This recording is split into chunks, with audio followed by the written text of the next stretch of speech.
മുന്നിൽ പോകുന്ന വാഹനത്തെ ശ്രദ്ധിക്കുക. അദ്ദേഹം ഒരു കർവിൽ ഓവർടേക്ക് ചെയ്യുകയാണ്. ഇനി റോഡിലേക്ക് ഒന്ന് ശ്രദ്ധിക്കുക.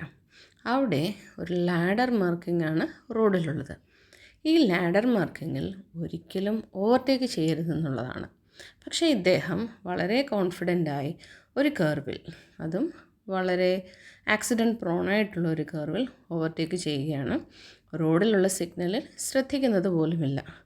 ഇങ്ങനെയുള്ള ഹൈപ്പർ ആക്റ്റീവ് ഡ്രൈവേഴ്സ് നമുക്ക് റോഡിൽ പ്രശ്നങ്ങളുണ്ടാക്കുന്നു. അദ്ദേഹത്തെ വീണ്ടും ശ്രദ്ധിച്ചാൽ അറിയാം, അദ്ദേഹം എപ്പോഴും വലതുവശത്ത് തന്നെയാണ്, എപ്പോഴും ഓവർടേക്ക് ചെയ്തുകൊണ്ടേയിരിക്കുന്നു. ഒരിക്കലും അദ്ദേഹം ഒരു ലൈനിൽ കയറുന്നതേ ഇല്ല എന്നാണ് ശ്രദ്ധിച്ചതിൽ നിന്ന് മനസ്സിലാക്കാൻ സാധിക്കുന്നത്.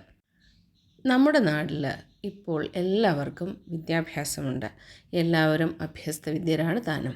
അപ്പോൾ നമുക്ക് പണ്ട് കാലങ്ങളിലെ പോലെ ഫിസിക്കൽ ഡിവിഷൻ വെച്ചിട്ട് റോഡുകളിൽ ഒരു തടസ്സങ്ങൾ സൃഷ്ടിക്കേണ്ട ആവശ്യമില്ല. അപ്പോൾ റോഡുകളിൽ പേയ്മെൻറ്റ് മാർക്കിങ്ങുകൾ ധാരാളം ഉണ്ടാകും.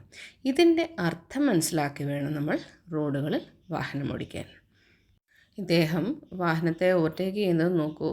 റോഡിൽ നിന്ന് ഇറങ്ങി സൈഡ് വാക്കിലൂടെയാണ് അദ്ദേഹം ഓവർടേക്ക് ചെയ്യുന്നത് തന്നെ. എത്ര നിരുത്തരവാദപരമായിട്ടാണ് ഓവർടേക്ക് ചെയ്യാൻ ശ്രമിക്കുന്നതെന്ന് നോക്കൂ. എതിർവശത്ത് നിന്ന് വാഹനങ്ങൾ വരുന്നത് ശ്രദ്ധിച്ചിട്ട് പോലും, അതും ഒരു വലിയ ടിപ്പറാണോ, നിൽക്കാൻ സൗകര്യമില്ല, എന്നിട്ട് പോലും അദ്ദേഹം ധൃതി പിടിച്ചാണ് ഓടിക്കുന്നത്. ഇങ്ങനെയുള്ള ധൃതി പിടിച്ച ഡ്രൈവിങ്ങുകൾ റോഡിൽ ഒഴിവാക്കുക. എപ്പോഴും ശ്രദ്ധിക്കുക, റോഡിൽ മാന്യതയോടുകൂടിയും ശ്രദ്ധയോടുകൂടിയുള്ള ഡ്രൈവിംഗ് നമ്മുടെ റോഡുകൾ കൾച്ചറുള്ളതാക്കും.